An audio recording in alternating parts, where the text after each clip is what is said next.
The New York Giants come into their matchup with the Green Bay Packers in London extremely banged up, especially in the secondary, but also at quarterback. We're not even sure Daniel Jones is going to be the starter in this game. Will this actually be the time that the Packers are able to stop the run? Will they commit to doing it? And what will this matchup look like? Across the pond, Patricia Traina from Locked On Giants joins me for another Crossover Thursday that starts right now.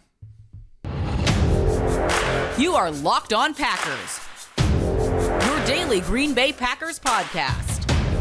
Part of the Locked On Podcast Network, your team every day.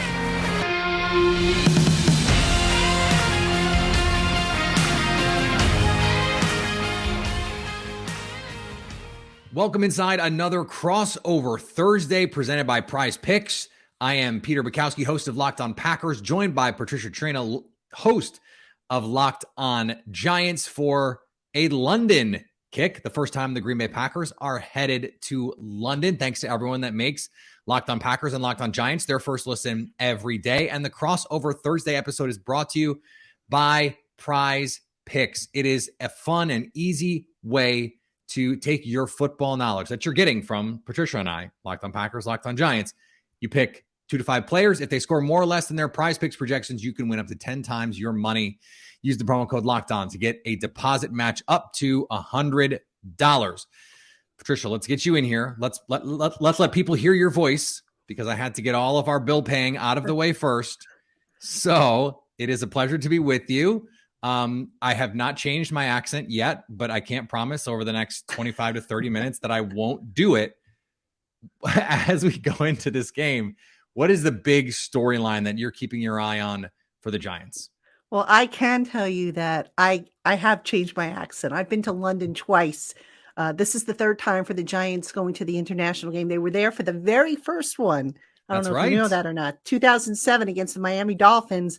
I was there. And by the time I came home from that trip, I was talking like a Brit, which is great. I mean, I love the British accent. So, to me, it beats the accent I have now. So, yeah. So this will be the third time, and it's the first time, Peter, that I believe 2 teams are playing in the international series game in London that have winning records. So let's chew on that for a second there. I think I saw that stat someplace. So anyway, the big story. We usually export our worst games to the UK. That is usually how that works. The big storyline for the New York Giants, I think, is going to be the injury report. 14 guys on the injury report, including 2 quarterbacks, which just so happens to be the number of quarterbacks the Giants have on the 53-man roster. So that's a little bit of a problem. Seems problematic, yeah. Mm-hmm. So the situation as it stands as of Wednesday when we record this is that Daniel Jones has an ankle sprain. We don't think it's a high ankle sprain, because if it was a high ankle sprain, I highly doubt he would have been limited in practice on Wednesday. He was able to, go out there. He looked like he was moving well, but his ankle was very heavily taped. And sometimes, when you limit mobility in a quarterback's ankle, that could affect his footwork and whatnot. So that's something certainly to keep an eye on. But there's optimism he'll be able to go. His backup, Tyrod Taylor, is in the concussion protocol. I'm not so sure he's going to be ready to go by the time they get on a plane on Thursday night to the UK. So that means Davis Webb, who is on the practice squad, is going to be brought up, will probably be the backup to Jones. But there's quite a bit to go before we get to Sunday. Optimism, the arrow is pointing in the upward direction for Daniel Jones to play. But, that's as of now. Will he wake up tomorrow and be sore or have swelling? We don't know. So that's what the Giants are going to be looking for, making sure that he doesn't have that and that he is good to go. But there is optimism that Daniel Jones will be able to play Sunday against the Packers. Okay, so Davis Webb, come on down. Terrific. Brian Daboll, I saw the quotes that he said we have confidence in Davis Webb, that if he has to play, he'll be ready. There were some, flirtations with AJ McCarron over the course of the week as well. For the Packers, this is interesting, and I don't want to preempt what we're going to talk about on our matchup section. So I'm going to put the run defense to the side because I think that is the story of this game for both teams, is how effective can Saquon Barkley be. In terms of news, the Packers, by contrast, are very healthy heading to London.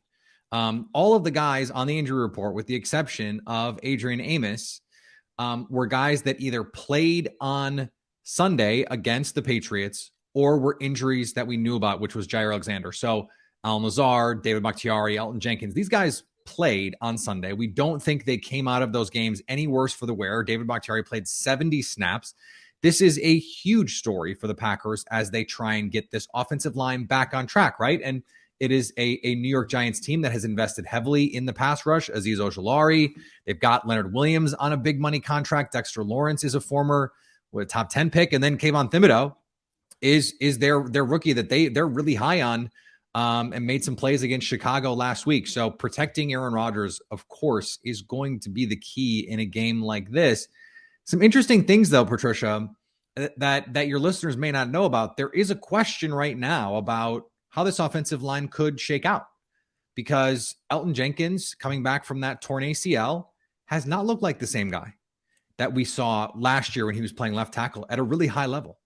And there are some questions about whether or not he should be a guard. And Matt LaFleur said earlier this week that they have looked at and talked about playing Yosh Nijman, who has come in and played well for David Bakhtiari over the last year, playing him at right tackle where he played at Virginia Tech, and maybe moving Elton Jenkins to guard, whether that's left guard, whether that's right guard. We don't know.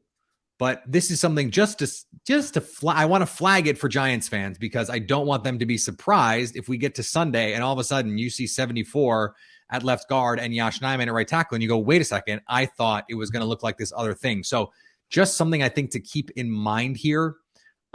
If Daniel Jones's mobility is limited, and we saw them in the Wildcat last week, like at the end of that game, Daniel Jones out at receiver and Saquon Barkley running Wildcat. By the way, they looked pretty good out of the Wildcat, like was maybe the best quarterback that they had in that game. How do you think they have to make adjustments here with Daniel Jones if he is at less than 100%? Because frankly, the best thing Daniel Jones can do is move around. Yeah, and with the pass protection being up and down, and there are a couple of injuries on the offensive line as well. You know, Evan Neal's got a neck injury, but he should be okay to go. Mark Lewinsky, the right guard, had a sprained ankle. He should be okay. But, you know, you got guys who are banged up. So what the Giants did last week is they started sliding the pocket around to help, you know, give Daniel more time, to give him a cleaner pocket, because, you know, against Dallas in week 3, Daniel he was under duress, I think, something like 55% of the time. And you just can't have that. Now, you know, granted, the Giants receivers, that's a whole nother story, or lack of receivers, I should say. That's a whole nother story. But the point being is you're right. You know, Daniel Jones, he does bring that element of being able to run the RPOs, the zone reads, to scramble, to slide the pocket around. That is a strength of his game. And I have to believe that Brian Daboll will not put Daniel Jones out there if there is any doubt about him being able to protect himself. I mean, we saw a couple years ago, and I wrote about this actually, Daniel Jones suffered a hamstring injury and he missed a game. Then he came back against the Cardinals. Somehow he got on the field. I still don't understand how he got on the field, because I remember watching him that week in practice. Actually, I don't think he practiced much, but I remember watching him. Guy could move.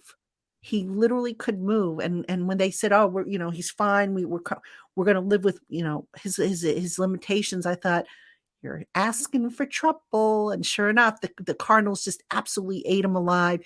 And he ended up suffering a sprained ankle. So the injury, got worse, and he ended up missing more time. So I don't think Brian Daboll's going to do that. I legitimately believe that Brian Daboll, he would rather put the players' best interest in the forefront, rather than say, you know what, the heck with it, I need to win now. It's week 5. All right. Yes, you want to win every game. You want to have the competitive advantage, but you also want to be smart, because it is a 17-game season. And, this Giant team, nobody's expecting this Giants team to win all the rest of their games. It's just not going to happen. So you got to be smart and do what's best for the player, because sometimes what's best for the player is also best for the team. So if Daniel Jones can't run, Why would you put him out there and say, okay, well, we're going to have to take that part out of the playbook and out of the game plan? You're not doing what's best for the team at that point. So you might as well put Davis Webb in there, who is healthy and who can do the things you need him to do as far as running and throwing the ball. Well, and this is a team that is not at all committed to Daniel Jones beyond this season, and they don't need to win right now. Like, this is the Giants fans that, at least that in my life and that I have seen, are already just thrilled at what's going on in New York and are all in on Brian Daboll, and Saquon Barkley is back, baby. And so, like, they're happy already. And so you go to London and you play Davis Webb instead of Daniel Jones, and let's say, it doesn't go well, because if Davis Webb is out there, it's probably not going to go well. I don't think, and this is speaking as an outsider's view, I don't want to speak for Giants fans, I wouldn't think that Giants fans would be annoyed that you lose a game like that, given the circumstances. It just seems hard for me to believe that would be the case. Let's get into some of the matchups here, Patricia, with the players who we are pretty sure are going to play. But before we do that, let's talk about Elias, because Elias Game Plan app is the ultimate sports betting and fantasy companion for the NFL, for the NBA, for Major League Baseball. And Elias is the gold standard in sports statistics. So why wouldn't you want to use the gold standard when you are placing your bets? That is the beauty of having a competitive advantage. You mentioned a competitive advantage, Patricia, of getting the right guys on the field. You want to get the right bets on your app or at your window or wherever you're doing it with Elias. Take this NFL season to the next level and download the Elias Game Plan app today. Choose from 3 game plans when you subscribe. You can get 25% off your first month when you choose the monthly subscription. Just use the promo code LOCKEDONNFL25. Find Game Plan Sports Betting in the App Store or Play Store today and use the promo code LOCKEDONNFL25. And again, thanks for making Locked On Packers and Locked On Giants your first listen every day. Make sure you check out NFL Key Predictions every Friday on Locked On NFL. Patricia and I will be on those shows. Locked On's local experts give you the inside scoop on the 5 biggest games in the NFL weekend, including Sunday and Monday Night Football, plus betting advice from the field's leading experts, Bet Online. Follow NFL Key Predictions every Friday on Locked On NFL, available on the Odyssey app, YouTube, or wherever you get podcasts. All right, Patricia, I telegraphed it a little bit, but I kind of don't feel bad about it, because everyone knows the deal in this game is if the Giants can run the ball with Saquon Barkley, they can be successful on offense to a point, right? Mm-hmm. And if the Packers can stop the Giants from running with Saquon Barkley, it might get late early. Am I reading this right? Do you have it the same way? I think you're spot on. You're definitely spot on. So how can the Giants get this running game going?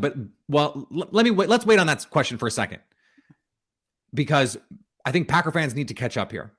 Giants fans know the deal. You've been talking about it all year, I'm sure. How did we get Saquon back? Because Saquon looks back. So how did we get to this point? Just catch my listeners up, if you would. Yeah. So Saquon all spring, all summer long, been talking about how good he feels, how he was able to train as opposed to rehab, which he had to do the year prior. He's 2 years removed from that ACL. He's in a contract year, and also he's heard the chirping from people who say, he's a bust, get rid of him, trade him, do this, do that. He hears all that. So Saquon has a fire lit underneath him, and he came in determined to show people that, hey, I can be just as good, if not better, than I was as a rookie in 2018 when he had over 2,000 all-purpose yards. Unbelievable. So you take that, and you also take into consideration this new offensive scheme, which, now sit down for this, because this is a novel idea. I'm surprised nobody's thought of this. It actually puts him in a position to succeed. It plays to his strengths. Whoa, hang on a second. Yeah, I know. Seriously. Sit down. It plays to the guy's strengths. It gets him into space. All right. So you see a lot more runs to the outside, misdirections and stuff like that. They're not necessarily sending him up the gut like they did a lot of, where he's just not going to lower his shoulder and bowl people over. They're using him more in the passing game. And oh my gosh, the guy is producing. Can you imagine? Wow. Jason Wow, Garrett is turns out right. not exactly a genius football coach. It's just like, it's almost like we had years of evidence that might be the case. Yeah, no, I mean, it's amazing. Brian Dable actually went back, looked at Saquon's film from 2018, looked at his film from Penn State, and said, we haven't been, this team hasn't been doing this a whole lot. Maybe we should try it. Yeah. Genius, right? I love it. I love it. It is sad that is the baseline of expectation. And unfortunately that's around the league. You see it. You see this problem where coaches come in and say, we are going to do this thing that I want to do irrespective of what the players are good at. And I think it's one of Matt LaFleur's superpowers, at least on offense, to say, okay, I want to be this, but I have Aaron Rodgers, I have Devontae Adams, whatever it is. And this year we're seeing the evolution of it. We're seeing, okay, well, I want to be this, but the receivers are a question. Romeo Doubs, the rookie, is having a really nice season, but he's still a rookie. Christian Watson is a really talented player, but he's a rookie. Your best playmakers are your running backs, Aaron Jones and AJ Dillon. So how do you get those guys in position? This could be one of those old school, not quite 1990s, because the overlap of the Giants being awesome in the 90s and the Packers being awesome in the 90s, there was that Venn diagram is pretty little. But it does sort of have that feel where it's like whichever team can get their ground game going is going to have an advantage in this game. And I'm really fascinated to see which team can be more aggressive defensively. That's the question that I wanted to ask you about, because watching them against the Bears, they said, we're not afraid of you, Bears. We're not afraid of your receivers. And they played cover one, played some cover zero. They were just like, we're going to man you guys up. And I thought they held up pretty well in man coverage, albeit against, Equinemi, St. Brown, and some of these guys who we're not good enough to even be on the Packers. But what do you think the defensive approach is going to be in this game? Because Aaron Jones, this is you brought a crazy stat or a crazy idea. Here's a crazy stat. Aaron Jones, through 4 weeks, has still yet to face an 8-man box, according to Next Gen Stats. Still, with as good as this Packers run game has been, he has still not faced a loaded box. So what do you think the Giants are going to do to try and slow this team down? Wow. And by the way, I don't think I didn't notice that little jab he took at the Bears in the division, but it's all good. The Bears fans definitely noticed too. Don't worry about it. I'm sure they did. That's okay. I do it all the time with the NFC East opponents. But, here's the thing with the Giants run defense. I mean, if you're going to load up the box, you better make sure that your cover guys, that you have solid cover guys. Well, the Giants have some injuries in the back of their defense. Yep. Aaron Robinson, their starting cornerback, just went on IR with a knee injury.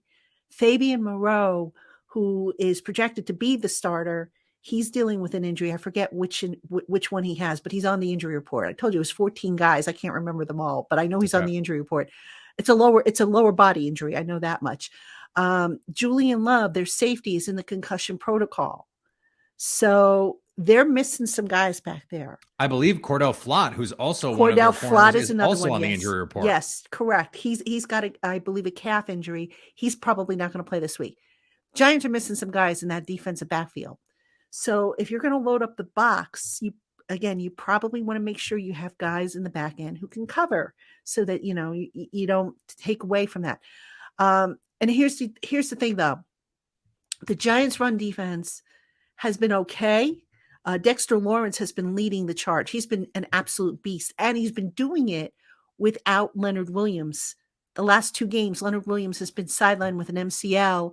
Now, there's been some big runs against the Giants, don't get me wrong, and Leonard Williams would obviously make a difference there, but Dexter Lawrence has really loaded up that run defense on his shoulders. They've also swapped out some of the inside linebackers because the linebackers were having trouble with their run fits. So Austin Calitro was benched. They brought in Jalen Smith. They signed him to the practice squad, then elevated him to the 53-man roster. He played last week against the Bears, and lo and behold, they shut the Bears running game down or limited them. So sometimes, you'd like to play 8 men in a box, but I think so long as guys are playing proper contained, they're not letting guys, they're not overreacting or jumping or whatnot, they might be able to get away with it, but really, I'm not sure because, that defensive secondary, like you said, it's banged up. I'm not sure how Wink Martindale is going to play it at this point, but that is a concern. But that being said, if they can get Leonard Williams back, which I don't know if they will or not this week, that would be a big, big plus for the Giants in stopping the Packers run game. What's interesting is Aaron Rodgers has been awesome against the blitz this year, but has not been good against pressure. And against Wink Martindale, those are important distinctions, right? Because he loves to tune quarterbacks up. He loves to bring exotics. He loves to bring cover zero pressures. He loves to bring extra guys, but you have to get home. And if you don't, Rodgers will dice you. And so if you're dealing with injuries in the secondary and you're Wink Martindale, how do you play that balance? And that is a tough balance for any defensive coordinator to strike, regardless of their approach. But it's even more so when you want to be a little bit more blitz heavy, even probably than they've been, right? If they were healthier, he might be even more aggressive than he's been. We've seen him at other places. He will come after you. So I'm fascinated to see what happens there. This is also a week for the Packers where I feel like there is no better week to load the box than this week, because Kadarius Toney is dealing with an injury. He's also dealing with a doghouse problem that he has. This is now 2 coaching staffs where he has had doghouse problems. So at a certain point, it's not the coaching staff, it's you. Unfortunately, as someone who loves Kadarius Toney coming out and who just thinks like he's an incredibly fun player on the football field, it is going to be fascinating to see for the Packers how they approach this. This is finally, mercifully, the week that they decide this 2-shell stuff, not for us this week, has to be attack. I don't know if they're going to do that.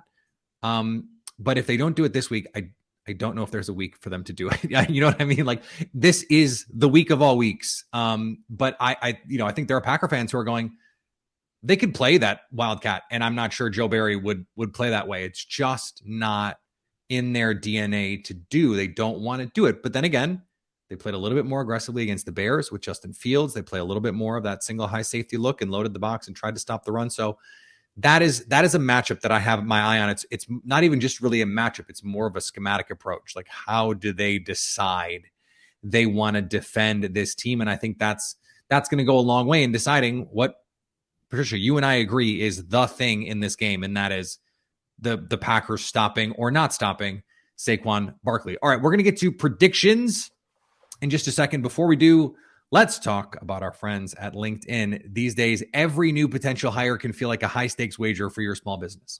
You want to be 100% certain that you can access the best qualified candidates available. That's why you have to check out LinkedIn Jobs. LinkedIn Jobs helps you find the right people for your team faster and for free. That's right, for free. You can add your job and the hashtag hiring frame to your LinkedIn profile to spread the word that you're hiring. They have simple tools like screening questions to make it easier for you to focus on the candidates with just the right skills and experience, so you can quickly prioritize who you would like to interview and then, of course, hire. It's why small businesses rate LinkedIn Jobs #1 in delivering quality hires versus leading competitors. Get rid of all the candidates you don't even want to talk to at any point. LinkedIn Jobs helps you find the qualified candidates you want to talk to faster. Post your job for free at linkedin.com/lockedonnfl. That's linkedin.com/lockedonnfl to post your job for free. Terms and conditions apply. And once again, thank you for making Locked On Packers and Locked On Giants your first listen every day. Now make your second listen the Peacock and Williamson Show. Brian Peacock and former NFL scout Matt Williamson give you the expert NFL analysis in less than 30 minutes. It's free and available wherever you get podcasts. The beauty of today, Patricia, is Giants fans don't have to listen to Locked On Packers today, and Packers fans don't have to listen to Locked On Giants today. It's one show. It's the same show. So you can go talk to our friends Brian and Matt. They're great. Go check those guys out. And I'll add a little plug for Locked On Sports Today, my show. Everything you need to know about sports in under 20 minutes. So shameless plug. Sorry, Patricia. That's all right. We all have mouths to feed, right? Yes. So for the Giants, they are 8-point favorites, according to our friends over at BetOnline, 8-point underdogs. The Packers are 8-point favorites. A neutral site game, and so that plays into that line as well, of course. How do you ultimately see this game playing out? You don't have to give me a score necessarily, but how do you see it ultimately shaking out? Well, I don't know if you've ever seen The Wizard of Oz, but the One of Giants my aren't in favorites. Yeah, okay, one of my favorites too. The Giants aren't in Kansas anymore. By that I mean the easy part of their schedule is done. They are facing an upgrade, if you will, in competition. Teams are now starting to gel as we get into week 5, week 6, week 7, and so forth. Yep. The Packers, middle of the road as far as, passing, if I'm not mistaken, but like you said, a good run game. After that, they've got the Baltimore Ravens. Then I think they go to the Jaguars and then to the Seahawks. And then they have their bye week. Those are 4 tough games coming up for the Giants. If the Giants can go 2-2 over that stretch, I think most Giant fans would take that. As far as this weekend's game, the Giants have not lost in the international series yet. They are 2-0, having beaten the Dolphins in the inaugural game in 2007 and the Rams in 2016. I think the Giants, the injuries worry me. I'm not going to lie to you. They may not have Azeez Ojulari in this game. I mentioned the defensive secondary is banged up. We have to see just what Daniel Jones is going to be able to give them. I just don't think I'd like to see the Giants be competitive. I think they will be competitive because even in the game that they lost against the Cowboys, they only lost that game by 7 points as opposed to getting totally blown out. So that's a plus. I don't think, though, I feel good about the Giants beating the Packers. That said, I think it's going to be a competitive game. They're going to do what they can to keep it close. But I think in the end, Aaron Rodgers is going to pull it out for the Packers. Yeah, I think the difference is, the Cowboys, Cooper Rush was involved in that game. And if we're going to keep with the Wizard of Oz theme, no, they're not in Kansas anymore. You're very right. And they are off to see the Wizard because Aaron Rodgers is still Aaron Rodgers, leads the league in big time throws on throws over 20 yards. He could still absolutely sling the rock. And if their secondary is having these issues, I think that's a big problem for them. If someone like Azeez Ojulari is not going to play, if Leonard Williams is going to play but be a hampered version of himself, are the Giants going to be able to create enough pressure on Rodgers to make this uncomfortable for him? And I think the only variable that has me worried about this game being closer than I think you and I think it should be is number one, Saquon Barkley could just go thermonuclear. Like he just has that gear. And we've seen it again. He looks like that guy again, which is very cool to see. 16 games out of 17 for Packers fans this week. Hopefully not for them. But I think the other part of this is just like London weirdness, like the flight and the jet lag, and you just never know. Like I've been lucky enough to travel internationally a couple times, and like most of the time I'm fine. And then like the last time I did it over the summer, for 3 days, I was like so exhausted and there's no explanation for it. And so like, it could just be that Aaron Rodgers wakes up on Sunday and feels like crap and it's just like, doesn't play well. Like that's a thing that could happen. So I think that adds an element of weirdness. I just don't like any line over a touchdown in London. I just don't, because I think that is not the great equalizer, but I think it sort of smooths out the edges. It makes me a little more nervous than I might otherwise be. So I will give a score prediction. I think this is like 24-17, like that kind of game. A game that is competitive, but maybe in keeping with the Packers theme this season, it's like the score says it was competitive, but maybe it was less competitive if you look at it play to play than it really was. That is sort of their MO. I would love to see it be 31-13. I think they certainly could do that. But at this point, I can't predict that. So just to quickly recap what you and I think is important here, Patricia, just give me like the high points of this game is going to be determined by these 3 things or whatever it is. Daniel Jones's mobility, Saquon Barkley's ability to run, and if that defense can rattle Aaron Rodgers. I think that's a great one. I don't know that I even need to go any further than Saquon Barkley. It just seems to me if the Packers can keep Saquon Barkley under 100 yards, they win. It just seems that easy to me because I don't think the Giants defense is going to do enough to keep the Packers under, say, 20 points. And if the Giants, like, that's a low bar, right? In the NFL, 20 is a low bar. But I just think if they can't run the ball, the Giants, it's hard for me to see them getting to 20, barring special teams craziness, barring defensive touchdowns, like, stuff going a little haywire. That just seems to be the range of this game, that it comes down to this one thing. If they stop Saquon Barkley, they win. And if they don't, they could lose. I mean, this is the NFL, and that's how this works. So, Patricia, thank you so much for joining me. It was a pleasure, as always, to talk to you. We will be with everyone. Certainly, Locked On Packers listeners can expect a show from us tomorrow. We will be live on Sunday after the game. Check out Locked On Giants on your podcast feed, YouTube, Odyssey app, wherever you get podcasts, and we will talk to everyone very soon.